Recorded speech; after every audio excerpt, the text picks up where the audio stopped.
Salatullah, salamullah. Bismillahirrahmanirrahim. Assalamualaikum warahmatullahi wabarakatuh. Alhamdulillah wassalatu wassalamu ala rasulillah wa ala alihi wa sahbihi wa mawalah wa la hawla wa la quwata illa billahi wa ba'd. Alhamdulillah, di pagi ini kita bisa duduk untuk melaksanakan kewajiban Allah. Tadi salat subuh berjamaah, kemudian kita duduk sesaat untuk bertalabul ilmi. Kan hari ini bertepatan dengan puasa Arafah. Walaupun kenyataannya di Saudi Arabia bahwa wukuf itu terjadi kemarin, harusnya puasa Arafah itu kemarin, tetapi menjadi khilaf para ulama ketika sebuah negeri berbeda puasanya dengan adanya wukuf yang ada di Arafah. Ada yang mengatakan bahwa puasa itu ditentukan dengan wukuf, artinya harusnya kemarin kita puasa Arafah. Tapi sebagian para ulama mengatakan tidak, tapi puasa itu ditentukan dengan penentuan tanggal.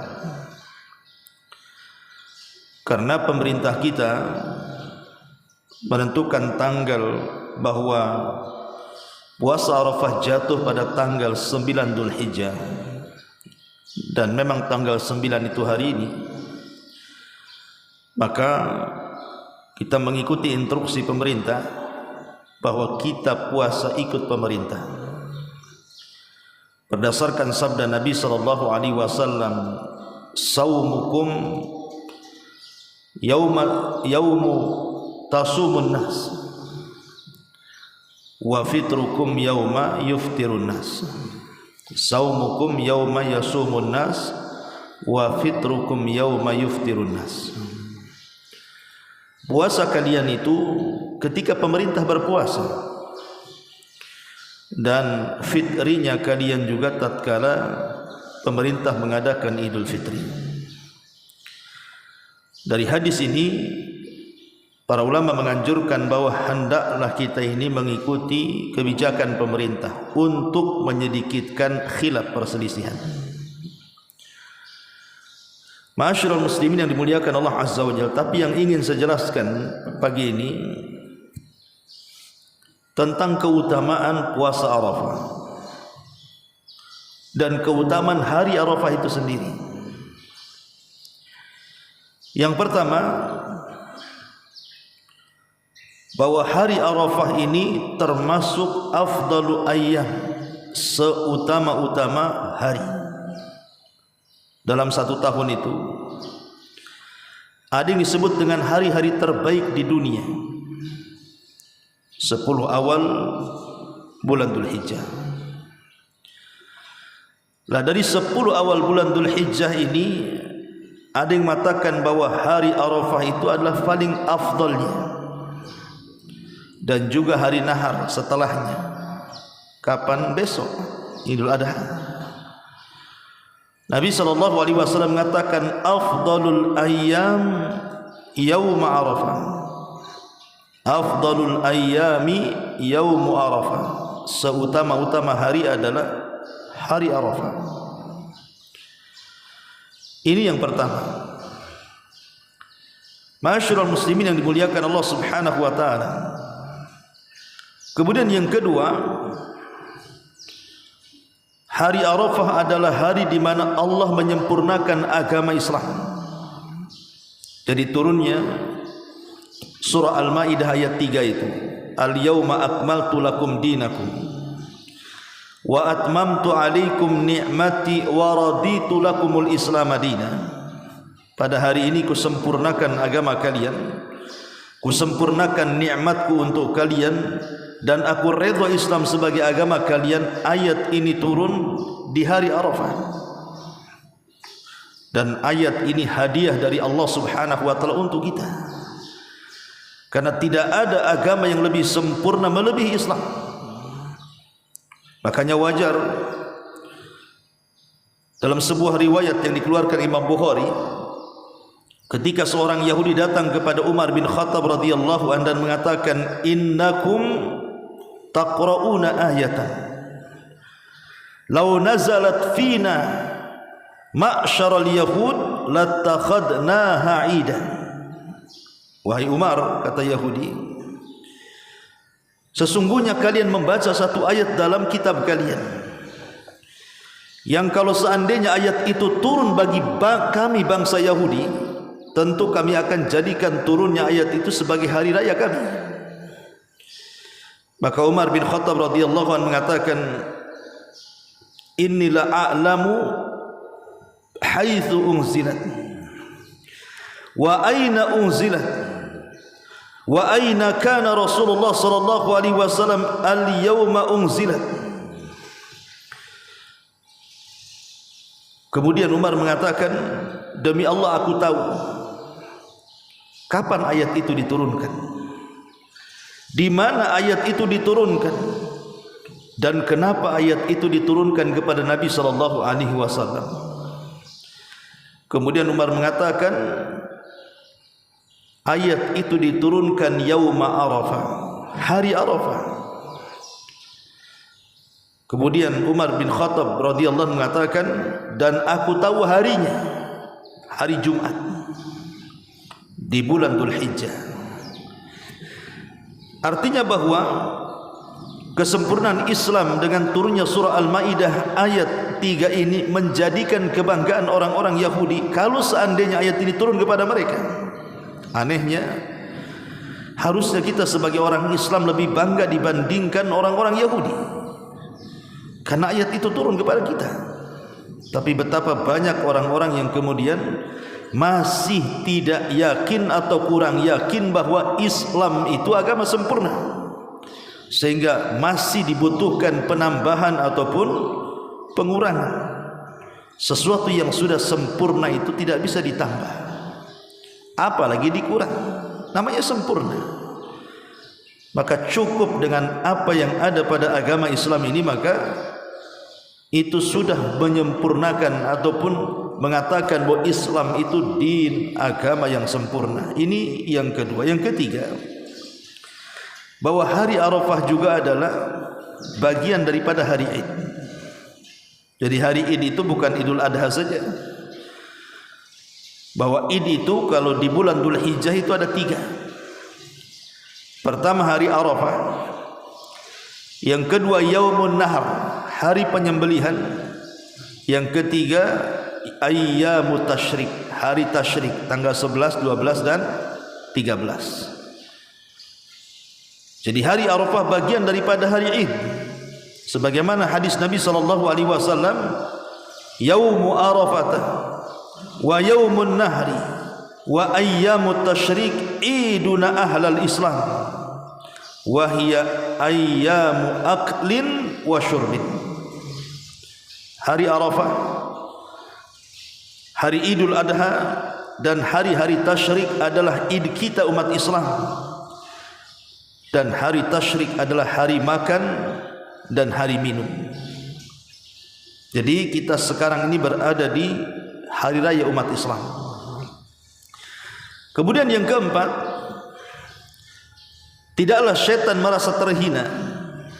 Tidaklah syaitan merasa terhina, merasa sedih, merasa kecewa, merasa sakit hati, kecuali di hari Arafah. Karena Allah Subhanahu wa taala dan para malaikatnya turun, mereka terasa terhinakan. Karena ada 2 waktu setan merasa terhinakan. Pertama di perang Badar, yang kedua di hari Arafah, dan itu setiap tahun. Berdasarkan hadis Nabi sallallahu alaihi wasallam, karena Allah Subhanahu wa taala di hari itu akan membanggakan hamba-hambanya, terutama yang datang wukuf ke Arafah di hadapan para malaikat. dan mengatakan, innallaha yubahi bi ahli Arafata malaikatahu. Allah bangga dengan penduduk Arafah yang datang wukuf itu terhadap malaikat-malaikatnya, dan mengatakan, ya malaikati unzur ila ibadi qad atawni syu'than ghubra dhahin. Lihat hamba-hambaku, mereka datang kepadaku dengan kekusutan mereka, penuh debu di atas kepala mereka, penuh pengorbanan di atas penderitaan mereka. Itu semua karenaku, kata Allah. Jadi Allah subhanahu wa ta'ala berbangga di hari Arafah, dan hari itu penuh dengan rahmat yang Allah turunkan kepada makhluknya.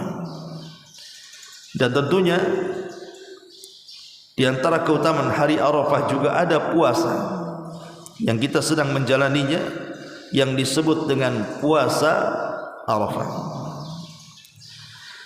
Ma'asyiral muslimin yang dimuliakan Allah subhanahu wa ta'ala, kita tahu bahwa ibadah puasa ini adalah ibadah yang sangat mulia, ditinjau dari segi manapun. Ditinjau dari kesehatan, maka puasa adalah hadiah dari Allah subhanahu wa ta'ala untuk kita. Karena sepakat kan, terutama pakar-pakar kesehatan, bahwa orang yang berpuasa itu hakikatnya sedang membuang racun dalam badannya.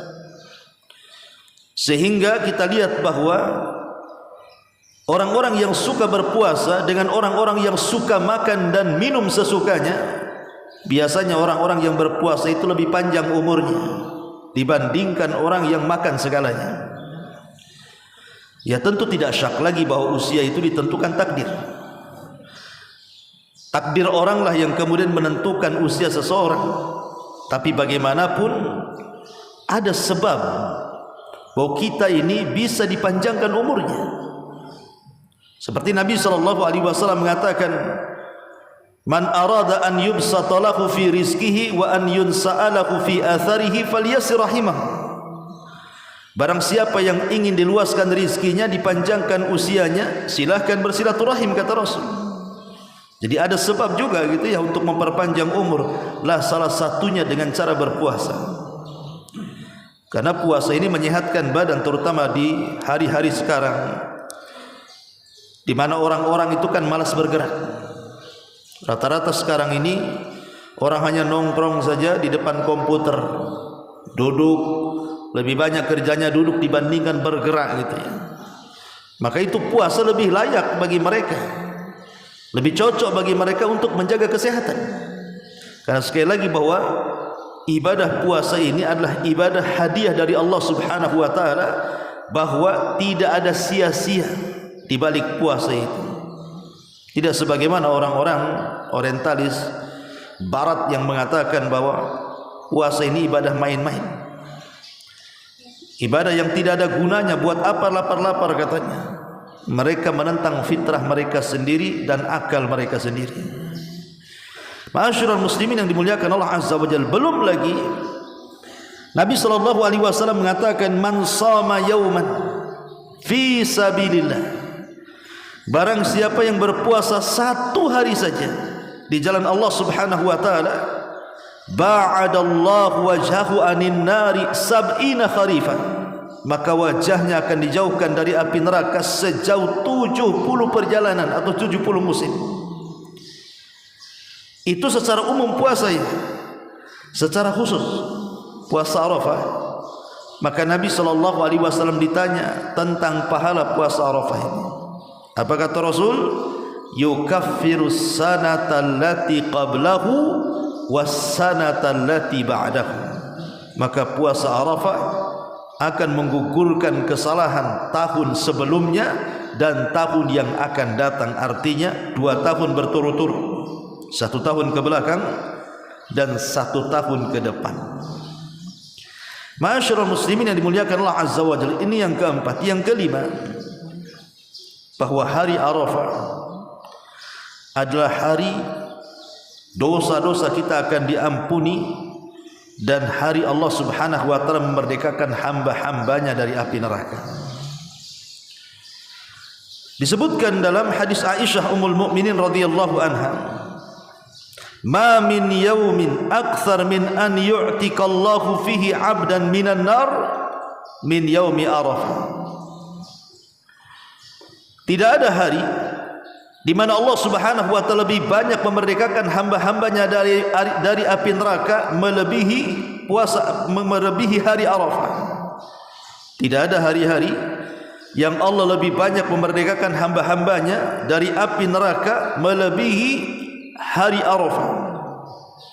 Wa innahu la yadnu, dan Allah akan mendekat kepada hamba-hambanya. Thumma yubahi bihimul malaikah, kemudian dia akan membanggakan hamba-hambanya di hadapan para malaikat. Fayaqul, dan mengatakan, ma arada haula, apa yang dikehendaki mereka, apa yang dikehendaki mereka. Maka malaikat tidak menjawab. Maka Allah Subhanahu wa taala mengatakan bahwa mereka datang kepadaku dengan penuh debu di atas kepala, dengan pakaian yang kusut, mereka berkorban untukku, maka ku ampuni semua dosa-dosanya dan ku merdekakan mereka dari api neraka. Maka beruntunglah orang-orang yang ditakdirkan mereka bisa melakukan haji dan bisa wukuf di Arafah. Kemudian bagi orang yang tidak haji, selain berpuasa juga disunahkan untuk memperbanyak zikir dan doa. Karena Nabi SAW mengatakan khairud du'a yaumi Arafah wa khairu ma qultu ana wan nabiyyuna min ba'di la ilaha illallah wahdahu la syarikalah lahul mulku wa lahul hamdu wa huwa ala kulli syai'in qadir. Sebaik-baik doa adalah doa di hari Arafah. Jadi ini kesempatan bagi kita untuk banyak-banyak berdoa. Apalagi kita sedang berpuasa, terutama waktu-waktu berbuka, harinya saja mengabulkan doa. Apalagi kondisinya sedang berpuasa, apalagi sedang berbuka puasa, maka lebih mustajab lagi itu doa-doa kita ini. Karena Rasul yang mengatakan sebaik-baik doa adalah doa hari Arafah. Dan sebaik-baik apa yang aku katakan dan para nabi, la ilaha illallah wahdahu la syarikalah lahul mulku wa lahul hamdu wa huwa ala kulli syai'in qadir. Ini yang kedua. Selain berpuasa, berbanyak doa. Kemudian yang ketiga, perbanyak takbir. Yang sering saya katakan dengan istilah di negeri kita ini takbiran. Allahu Akbar, Allahu Akbar, Allahu Akbar, Allahu Akbar, Allahu Akbar, Allahu Akbar, la ilaha illallah, Allahu Akbar, Allahu Akbar, walillahil hamd. Dan takbir itu ada dua macam, ada takbir mutlak, ada takbir muqayyad. Takbir mutlak kita kumandangkan dari tanggal 1 Dzulhijjah sampai tanggal 10 Dzulhijjah. Kita bisa kumandangkan takbiran ini di jalan raya, di pasar-pasar, di tempat pekerjaan, di rumah, dimanapun. Tapi nanti ada takbir muqayyad ketika hari-hari tasyrik setiap solat wajib kita bertakbir. Itu juga di antara sunnah yang disunnahkan Nabi SAW kepada kita, terutama di hari Arafah ini. Berpuasa, kemudian memperbanyak doa, kemudian memperbanyak takbir, dan tentunya juga memperbanyak amalan-amalan ibadah yang lain seperti sedekah, baca Quran, silaturahim, mudah memaafkan kesalahan orang, mudah tasamuh, dan begitu seterusnya dari amal-amal saleh. Karena Nabi SAW juga mengatakan, ma min ayyamin al-amalus salihu ahabbu ilallah min hadhil ayyamil ashri. Tidak ada hari-hari yang amal saleh lebih dicintai Allah Subhanahu wa taala melebihi hari-hari yang 10, maksudnya 10 awal bulan Dzulhijjah, tanggal 1 sampai tanggal 10 Dzulhijjah. Siapapun yang beramal saleh, maka amal itu sangat dicintai Allah Subhanahu wa taala. Dan perlu tahu bahwa jangan melakukan kesyirikan. Kenapa? Karena sebagian ahli tafsir mengatakan bahwa di hari Arafah itulah Nabi Adam alaihi salatu wassalam melakukan perjanjian dengan Allah Subhanahu wa taala dan juga seluruh keturunannya. Adam dan seluruh keturunannya mengambil perjanjian dengan Allah Subhanahu wa taala. Kapan itu? Di alam arwah, di alam ruh. Jadi ketika Adam alaihi salatu wassalam diturunkan ke bumi, kemudian diperjumpakan dengan Hawa di Arafah, maka disebut Arafah itu karena mengenali. Adam mengenali Hawa, Hawa mengenali Adam, maka dalam bahasa Arab disebut Arafah. Lah di tempat pertemuan Adam dan Hawa itulah Allah Subhanahu wa taala mengusap pundak Adam. Kemudian keluar ruh dari pundaknya yang akan menjadi cikal bakal anak turunannya. Dari sejak itu sampai kiamat dibangkitkan. Maka kemudian Allah kumpulkan semua ruh-ruh turunan Adam yang akan menjadi cikal bakal turunannya itu, dan Allah pun mengadakan perjanjian di situ. Dan perjanjian ini tertuang kalau antum baca dalam surah Al-A'raf ayat 172 173, di mana Allah Subhanahu wa taala mengatakan alastu bi rabbikum qalu bala syahidna an taqulu yaumal qiyamah inna kunna an hadza ghafilin. Allah mengatakan, bukankah aku Rabb kalian, bukankah aku Tuhan kalian? Maka semua kita di alam ruh sejak itu sampai hari ini akan terus mengatakan qalu bala syahidna, ya kami mengetahui bahwa engkau adalah Tuhan kami, engkau adalah Rabb kami. Artinya bahwa kalau kita kemudian lewat di hari Arafah, hendaklah ingat dengan perjanjian ini, bahwa kita sudah mengikat perjanjian dengan Allah Subhanahu wa taala, bahwa kita akan senantiasa mengakui bahwa Tuhan kita, Rabb kita adalah Allah. Maka kalau kita diingatkan ke situ, berarti kita diingatkan dengan tauhid. Jangan menyekutukan Allah Subhanahu wa taala, dan jangan pula melakukan kesyirikan yang menjadikan batal perjanjian kita dengan Allah Subhanahu wa taala. Maka ini juga dorongan di hari Arafah adalah jangan melakukan kesyirikan dan terus mentauhidkan Allah Subhanahu wa taala dengan mengucapkan la ilaha illallah wahdahu la syarikalah lahul mulku wa lahul hamdu wa huwa ala kulli syai'in qadir. Wallahu a'lam bishawab. Ini di antara faedah hari Arafah, mudah-mudahan bermanfaat. Subhanakallahumma bihamdika asyhadu an la ilaha illa anta astaghfiruka wa atubu ilaik. Allahu ta'ala alam. Assalamualaikum warahmatullahi wabarakatuh.